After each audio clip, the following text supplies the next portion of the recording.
113만 제곱킬로미터. 이 숫자가 어느 정도인지 감이 잘 안 오실 겁니다.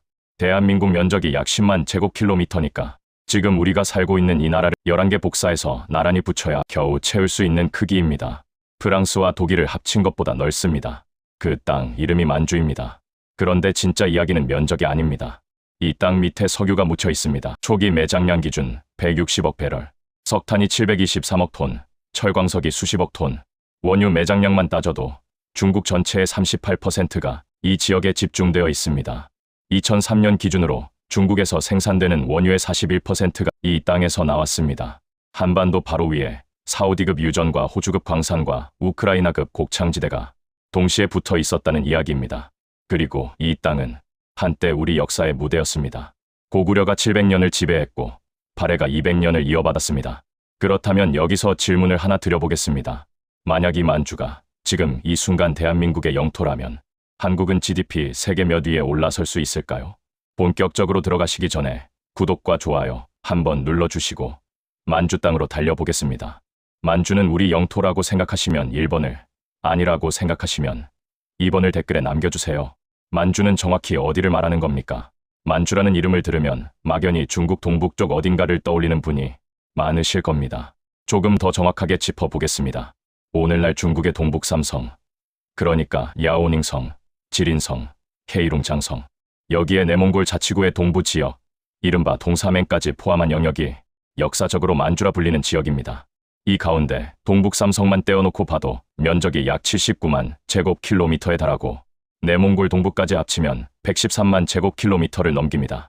남한 11개라고 했는데 사실 이 비유로도 부족합니다. 한반도 전체, 그러니까 남북한을 합친 22만 제곱킬로미터에 5배가 넘는 땅이 한반도 바로 코앞에 펼쳐져 있는 겁니다. 이 안에 세계적인 규모의 평야가 들어 있습니다. 동북 평원, 남북 길이 약 1000km, 동서 너비 약 400km, 중국 최대 평야이자 전 세계에서 비옥하기로 손꼽히는 곡창지대입니다. 이 평원 하나의 남북 길이가 한반도 전체의 남북 길이와 거의 같다는 사실을 생각해보면 이 땅의 스케일이 조금은 체감되실 겁니다. 인구는 동북 3성 기준으로 약 1억 900만 명, 남한 인구 5100만과 북한 인구 2600만을 합친 것보다 많습니다. 세계 인구 순위로 따지면 이 지역 인구만으로도 세계 16위권에 해당하는 규모입니다. 그런데 이 넓은 땅 밑에 뭐가 묻혀 있길래 19세기 말부터 러시아, 일본, 중국이 전쟁까지 벌이며 이곳을 차지하려 했던 걸까요? 땅 밑의 보물창고, 만주의 자원을 이야기하려면 석유부터 시작할 수밖에 없습니다. 헤이룽장성에 위치한 다칭 유전, 1959년에 발견된 이 유전의 초기 매장량은 약 160억 배럴이었습니다. 160억 배럴이라는 숫자를 현실로 바꿔보겠습니다. 대한민국이 하루에 소비하는 석유량이 약 250만 배럴 안팎입니다. 160억 배럴이면 한국이 석유 한 방울 수입하지 않고 약 17년을 버틸 수 있는 양입니다. 한 나라가 에너지 걱정 없이 거의 한 세대를 보낼 수 있는 규모가 단일 유전 하나에 들어 있었다는 뜻입니다. 다칭 유전만이 아닙니다. 야오닝성의 야오허 유전, 지린성의 지린 유전까지 합치면 쑥야오 평원에서 발해만에 이르는 지역의 원유 매장량은 70억 톤이 넘는 것으로 추정됩니다. 만주 지역 전체의 원유 매장량이 중국 전체의 38.1%를 차지한다는 건 이 땅 하나가 중국이라는 거대한 나라의 에너지 심장 역할을 하고 있었다는 뜻이기도 합니다. 석유 이야기만 하면 만주를 절반밖에 못 본 겁니다. 석탄 매장량 약 723억 톤, 한국의 연간 석탄 소비량이 약 1억 3천만 톤 수준이니까 단순 계산으로만 따져도 500년 넘게 쓸 수 있는 양입니다. 조선 왕조가 518년이었으니까 조선이 건국해서 망할 때까지 석탄 걱정 없이 살 수 있는 분량이 묻혀 있는 셈입니다. 철광석도 빠질 수 없습니다. 야오닝성 안산시의 안산철강은 현재까지 중국 최대 규모의 철광석 광산을 보유하고 있습니다. 매장량 1억 톤 이상. 안산이라는 도시는 지금도 검색하면 바로 찾아갈 수 있는 중국 철강 산업의 심장부입니다. 포스코가 2004년에 번시철강과 합작법인을 세운 곳도 이 지역이었습니다. 한국의 철강 기술이 탐낼 만한 원료가 바로 옆에 있었다는 뜻이겠죠. 그리고 농업. 아까 말씀드린 동북 평원. 이곳이 단순히 넓기만 한 게 아닙니다.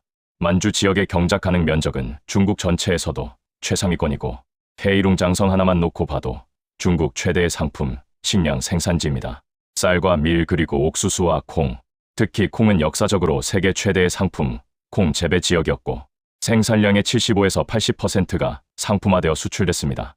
에너지와 식량은 국가 경제를 떠받치는 세계의 기둥을 이 땅 하나가 전부 해결할 수 있습니다. 자원 빈국이라는 수식어가 한국을 따라다닌 게 70년이 넘었는데 이 땅이 붙어 있었다면 그 단어 자체가 태어나지 못했을 가능성이 있습니다. 자원의 가치를 확인했으니 이제 이걸 돈으로 바꿔보겠습니다. 과연 얼마짜리 땅인 겁니까? GDP로 계산해 세계 몇 위가 가능한지 알아보겠습니다. 여기서부터가 이 영상의 핵심입니다. 먼저 현실의 숫자를 정리하겠습니다. 2024년 기준 대한민국의 명목 GDP는 약 1조 8,700억 달러입니다. IMF 기준 세계 12위. 같은 시기 중국 동북 삼성의 GDP를 합산해 보겠습니다. 랴오닝성의 지역 총생산이 약 3조 위안을 조금 넘고 지린성이 약 1조 4천억 위안, 케이룽장성이 약 1조 6천억 위안 수준입니다. 세 개 성을 합치면 대략 6조 위안, 달러로 환산하면 약 8천억 달러 안팎이 됩니다. 여기에 내몽골 동부 지역의 경제 규모까지 더하면 대략 1천억 달러 내외가 됩니다. 그러면 만주 전체의 GDP는 약 9천억 달러 규모라고 추산할 수 있습니다. 이제 더해보겠습니다. 한국 1조 8,700억 달러, 만주 9, 단순 합산으로도 약 2조 7,700억 달러. 이 숫자가 세계 순위에서 어디에 놓이는지 한번 비교해봅시다. 2024년 기준 세계 5위 인도가 약 3조 9천억 달러, 6위 영국이 약 3조 5,900억 달러, 7위 프랑스가 약 3조 1,700억 달러입니다. 2조 7,700억 달러면 이탈리아의 약 2조 3,800억 달러를 넘어서고 프랑스 바로 아래에 위치합니다. 세계 8위 혹은 조건에 따라 7위까지 가능한 수치입니다. 현재 12위인 한국이 단숨에 세계 8위에 진입하는 겁니다. 이 숫자 어딘가 익숙하지 않으십니까? 그렇습니다. 2조 7,700억 달러는 프랑스, 이탈리아, 캐나다와 어깨를 나란히 하는 규모입니다. G7에 속한 나라들과 같은 체급에 올라선다는 뜻입니다.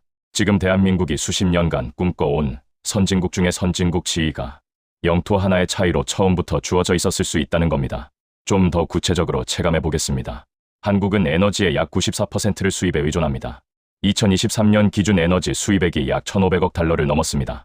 만주의 석유와 석탄을 자체 조달할 수 있게 되면 이 1,500억 달러의 상당 부분이 국내에서 수만하는 돈으로 바뀝니다. 여러분이 매달 내는 전기요금, 가스비, 주유비, 그 비용의 상당 부분이 해외로 빠져나가는 돈인데 만주에 자원이 있다면 그 흐름 자체가 역전됩니다. 국가 단위로 보면 무역 수지가 구조적으로 개선되고 가계 단위로 보면 에너지 비용이 눈에 띄게 줄어드는 구조입니다. 국제 무대에서의 발언권 역시 완전히 달라집니다. GDP 세계 7, 8이라는 건 단순히 숫자가 큰 것 이상의 의미를 갖습니다. 국제기구에서의 투표권, 통상협상에서의 교섭력, 안보 동맹에서의 위상, 이 모든 것이 경제 규모에 연동됩니다. G5에 근접한다는 건 국제 질서에서 우리 목소리의 크기가 지금과는 근본적으로 달라진다는 뜻입니다. 그런데 정말 이렇게 단순하게 더하는 게 맞을까요? 여기서 한 가지 짚어야 할 것이 있습니다. 위에서 나온 2조 7,700억 달러는 현재 동북 삼성의 GDP를 그대로 가져다 붙인 숫자입니다. 그런데 현재 동북 삼성의 경제 상황이 어떻습니까? 1980년 동북 삼성의 GDP가 중국 전체에서 차지하는 비중은 13.4%였습니다. 2010년 9.4%, 2018년 6.3%, 30년 만에 절반 이하로 쪼그라들었습니다. 인구는 지난 10년간 1,100만 명이 빠져나갔습니다. 합계 출산율은 2015년 기준 0.55명, 중국 전체 평균이 1.6명대이니 그 3분의 1 수준입니다. 한때 공화국의 맏아들이라 불리며 중국 산업화를 이끌었던 지역이 지금은 중국판 러스트 벨트로 불리고 있습니다. 만주가 낙후된 지역이라는 인식은 여기서 나옵니다. 그런데 이건 절반만 맞는 말입니다. 동북 삼성이 쇠퇴한 원인을 뜯어보면 자원이 없어서가 아닙니다. 대형 중형 자원형 산업 구조의 경직성, 기술과 설비의 노후화, 계획경제 시절의 비효율이 그대로 남아있기 때문입니다. 자원은 여전히 그 땅 밑에 있습니다. 문제는 그 자원을 꺼내서 가치로 전환하는 기술과 시스템이었던 겁니다. 여기서 반전이 생깁니다. 만주가 한국 영토라면 이 땅 위에 올라가는 시스템이 완전히 달라집니다. 한국은 세계 1위의 조선업, 세계 최고 수준의 반도체 산업, 세계 6위권의 철강 산업을 보유한 나라입니다. 만주의 철광석 위에 포스코의 기술이 올라가고 만주의 석유 위에 SK에너지의 정유 시스템이 올라가고 만주의 농지 위에 한국의 농업 기술이 올라가면 어떻게 되겠습니까? 현재 동북 삼성의 GDP가 8천억 달러인 건 현재의 중국 시스템으로 운영했을 때의 결과물입니다. 같은 자원을 한국의 산업기술과 시장경제 시스템으로 운영하면 그 수치가 2배로 뛸 가능성을 아예 배제할 수 없습니다. 거기에 물류 허브로서의 가치도 있습니다. 만주의 항구 도시 다롄은 동북아시아 물류의 핵심 거점 중 하나입니다. 부산항과 다롄항이 같은 나라의 항구가 된다면 러시아, 몽골 중앙아시아로 이어지는 북방 물류 루트가 한국의 손안에 들어옵니다. 유라시아 대륙과 태평양을 동시에 연결하는 물류 국가가 되는 겁니다. 그러니까 2조 7,700억 달러라는 단순 합산 수치는 최저입니다. 실제로 한국 시스템이 만주에 적용되었을 경우 3조에서 4조 달러까지 GDP가 올라갈 수 있는 구조적 가능성이 열리는 겁니다. 3조 5천억 달러라면 영국과 같은 수준, 4조 달러라면 일본과 경쟁하는 세계 5위권입니다. 그런데 숫자 뒤에 더 큰 이야기가 있습니다. 이 땅은 원래 누구의 것이었습니까? 만주와 한반도. 900년의 기억 광개 토대왕이 즉위한 해가 391년입니다. 이때 고구려의 수도는 국내성, 지금의 중국 지린성 지안시에 있었습니다. 고구려가 만주 일대를 지배한 기간은 건국부터 멸망까지 약 700년. 전성기 영토는 약 50만 제곱킬로미터에 달했다고 추산되는데 지금의 동북 삼성 상당 부분과 한반도 북부를 아우르는 크기입니다. 668년 고구려가 멸망합니다. 만주에서 우리 역사의 깃발이 내려간 순간입니다. 그로부터 정확히 30년 후인 698년 고구려 옛 장군 대조영이 고구려 유민과 말갈족을 이끌고 새 나라를 세웁니다. 발해입니다. 발해는 전성기의 영토가 약 63만 제곱킬로미터까지 확장되었다는 추산이 있습니다. 고구려보다 넓습니다. 주변국으로부터 해동성국, 바다 동쪽의 융성한 나라라는 칭호를 받았습니다.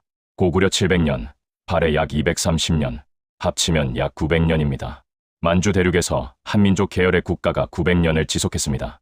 그런데 926년 발해가 거란에 멸망한 이후 만주에서 한민족의 국가는 다시 세워지지 못했습니다. 900년의 깃발이 내려간 뒤 1100년이 흘렀습니다. 이 이야기에서 한 가지 더 놓치면 안 되는 장면이 있습니다. 뒤에 다시 나올 이야기인데 이 대목을 기억해 두시면 좋겠습니다. 19세기 말에서 20세기 초 조선 말기의 농민들이 두만강과 압록강을 건너 간도로 이주하기 시작합니다. 이들이 만주에 가져간 것이 벼농사 기술이었습니다. 만주는 원래 벼농사가 없던 지역이었습니다. 조선에서 건너간 이주민들이 벼농사 기법을 전파한 뒤 만주의 벼농사 면적은 전체 경작지의 2%에서 8%까지 늘어났습니다. 동만주 지역과 숭화강 유역의 노는 대부분 조선족이 개척한 것입니다. 쌀 한 톨에 담긴 기술이 만주 농업 지도를 다시 그린 셈입니다. 군대가 아니라 씨앗으로, 정복이 아니라 경작으로 이 땅에 흔적을 남긴 사람들이 있었습니다. 그 흔적은 지금도 남아 있습니다. 현재 중국 동북 삼성에 거주하는 조선족은 약 200만 명.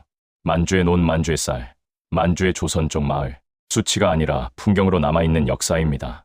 고구려가 만주의 주인이었다는 건 뒤집어 말하면 한반도만으로는 부족했다는 뜻이기도 합니다. 한반도에 갇힌 나라와 만주까지 아우르는 나라는 같은 민족이라 해도 완전히 다른 운명을 걷게 됩니다. 고구려와 신라가 그랬고 발해와 고려가 그랬습니다. 보물 상자 위에 앉아서 열쇠를 못 찾은 나라, 이제 시선을 바꿔보겠습니다. 만주의 자원을 가장 절박하게 원했던 나라는 일본이었습니다. 1931년 만주사변 이후 일본은 만주를 점령하고 만주국이라는 괴뢰국을 세웁니다. 일본이 만몽은 제국의 생명선이라는 슬로건까지 내걸며 이 땅에 집착한 이유는 분명했습니다. 석탄, 철광서, 그리고 무엇보다 석유. 1930년대 일본의 석유 회사가 미국에서 시추 기술을 들여 다칭 인근에서 탐사 작업을 벌였습니다. 1500m에서 2000m 깊이까지 굴착했습니다. 결과는 실패, 석유는 나오지 않았습니다. 그런데 1959년 중화인민공화국이 같은 지역을 탐사합니다. 석유가 쏟아져 나왔습니다. 다칭 유전의 평균 유층 심도는 1500m보다 훨씬 더 깊었습니다. 일제의 시추 기술로는 도달할 수 없는 깊이의 석유가 잠들어 있었던 겁니다. 차이가 고작 수백 미터였습니다. 1500m를 팠는데 석유는 그보다 조금 더 밑에 있었습니다. 이 수백 미터의 차이가 세계사를 바꿨을 가능성이 있습니다. 일본이 만주에서 석유를 확보하지 못한 결과 석유를 찾아 동남아시아로 눈을 돌렸고 남방작전을 감행했고 그 과정에서 진주만을 공격했고 태평양 전쟁이 시작됐습니다. 만약 일본이 이 석유를 10년만 먼저 찾았다면 동남아를 침공할 이유가 사라집니다. 태평양 전쟁이 발발하지 않았을 수도 있고 일본 제국주의의 식민 통치가 더 오래 이어졌을 가능성도 배제할 수 없습니다. 수백 미터의 땅속 깊이가 제국의 전략을 바꾸고 전쟁의 방향을 틀고 수천만 명의 운명을 갈랐을 수 있다는 겁니다. 물론 당시 일본의 기술 수준으로는 유전을 발견하더라도 제대로 채굴할 수 있었을지 의문이 남습니다. 2차 대전 이전 일본의 공업 기술은 서방에 크게 뒤처져 있었으니까요. 그렇다 해도 하나의 사실은 변하지 않습니다. 만주의 자원은 그 위에 선 국가의 운명을 결정할 수 있을 만큼 거대했고 제국들이 그 사실을 알고 있었기에 이 땅을 놓고 피를 흘린 겁니다. 2000년을 수문의 시간으로 압축하면 만주의 주인이 바뀌어 온 역사를 하루 수문의 시간으로 압축해 보겠습니다. 자정에 고구려가 만주에 깃발을 꽂습니다. 오전 8시 24분 고구려가 멸망합니다. 오전 9시 대조영의 발해가 일어섭니다. 오전 11시 48분, 발해가 거란에 무너집니다. 여기까지가 한민족 계열 국가의 시간입니다. 스문의 시간 중 약 11시간 이후 거란의 요나라, 여진의 금나라, 몽골 제국, 명나라, 청나라가 차례로 이 땅을 가져갑니다. 오후 8시 러시아와 일본이 만주를 놓고 전쟁을 벌입니다. 오후 8시 30분 일본이 만주국을 세웁니다. 오후 9시 만주국이 무너지고 중국이 가져갑니다. 자정까지 남은 3시간, 그것이 현재입니다. 이 땅은 단 한 번도 비어 있었던 적이 없습니다. 누군가는 항상 이 땅을 원했고 누군가는 항상 이 땅 위에 있었습니다. 한 민족이 이 땅의 주인이었던 시간은 전체의 거의 절반에 가깝습니다. 하지만 나머지 절반이 지나는 동안 그 시간은 돌아오지 않았습니다. 현재 동북 삼성에서 벌어지고 있는 일을 보면 묘한 느낌이 듭니다. 인구가 빠져나가고 산업이 쇠퇴하고 젊은 세대가 남쪽으로 떠나고 있습니다. 이 땅의 잠재력이 줄어든 게 아닙니다. 자원은 그대로인데 그 자원을 활용할 사람과 시스템이 떠나가고 있는 겁니다. 900년간 이 땅의 주인이었던 민족의 후손이 그 장면을 지켜보고 있습니다. 그래서 세계 몇 위입니까? 처음으로 돌아가겠습니다. 만주가 한국 땅이라면 대한민국의 GDP는 세계 몇 위일까? 가장 보수적인 시나리오로 현재 동북 삼성 GDP를 그대로 합산하면 약 2조 7,700억 달러로 세계 7 내지 8위, 이탈리아를 넘기고 프랑스의 턱 밑까지 올라갑니다. 중간 시나리오로 계산해보면 한국 시스템으로 만주 자원을 재편하는 경우 3조 5천억 달러, 세계 6에서 7위, 영국, 프랑스와 같은 반열입니다. 가장 낙관적인 시나리오로 계산하면 자원 자급 효과와 물류, 허브 시너지까지 반영해 4조 달러 이상, 세계 5위권, 인도, 일본과 경쟁하는 위치입니다. 어떤 시나리오를 적용하든 한국은 확실하게 세계 10위권 안에 들어옵니다. 현재 12위에서 최소 4계단, 최대 7계단이 올라가는 겁니다. 순위표 위의 숫자 변화라고 생각할 수도 있습니다. 하지만 GDP 순위가 바뀐다는 건 그 나라의 가능성의 한계가 바뀐다는 뜻입니다. 자원이 있으면 에너지 안보가 확보되고, 에너지 안보가 확보되면 산업의 자유도가 올라가고, 산업의 자유도가 올라가면 성장의 한계선이 사라집니다. GDP 순위보다 더 중요한 건 그 순위가 만들어내는 가능성의 크기입니다. 그리고 이 계산에는 한 가지가 더 빠져 있습니다. 인구. 만주의 1억 명이 한국 국민이 되면 대한민국은 인구 1억 6천만의 나라가 됩니다. 내수 시장의 규모가 3배로 뛰고 노동력 구조가 근본적으로 바뀌고 저출생 문제의 무게가 지금과는 완전히 다른 차원이 됩니다. 1억 6천만 인구에 에너지 자급이 가능하고 유라시아 대륙과 태평양을 동시에 잇는 물류 루트를 가진 나라, 세계 5위라는 숫자가 과장이 아닐 수 있다는 생각이 드실 겁니다. 이 영상에서 계산한 숫자는 가정 위의 가정입니다. 그럼에도 이 계산을 해본 이유가 있습니다. 자원과 영토가 한 나라의 운명을 얼마나 크게 갈라놓는지 숫자로 확인해 보고 싶었습니다. 고구려는 만주를 가졌기에 동아시아의 강자였고, 신라는 한반도 남쪽에 머물렀기에 당나라의 협력자가 될 수밖에 없었습니다. 발해는 만주를 경영했기에 해동성국이었고, 고려는 만주를 잃었기에 대륙이 아닌 바다를 바라보게 됐습니다. 같은 시대, 같은 민족이라 해도 영토의 크기에 따라 전략이 바뀌고, 전략이 바뀌면 운명이 갈립니다. 113만 제곱킬로미터, 160억 배럴, 723억 톤, 1억 900만 명, 그리고 900년. 이 숫자들이 모두 한 곳을 가리키고 있습니다. 영토를 잃었다는 건 땅만 잃은 게 아닐지도 모릅니다. 그 땅 위에서 펼칠 수 있었던 모든 가능성을 함께 잃은 것이니까요. 여러분은 이 숫자들 앞에서 어떤 생각이 드셨습니까? 만약에 고구려가 삼국 통일을 했었다면 하는 아쉬운 마음이 드는 건 저만의 생각일까요? 댓글로 여러분의 생각을 남겨주세요. 지금까지 역사의 숨결이었습니다. 구독과 좋아요, 그리고 알림 설정으로 채널을 응원해 주시면 감사하겠습니다.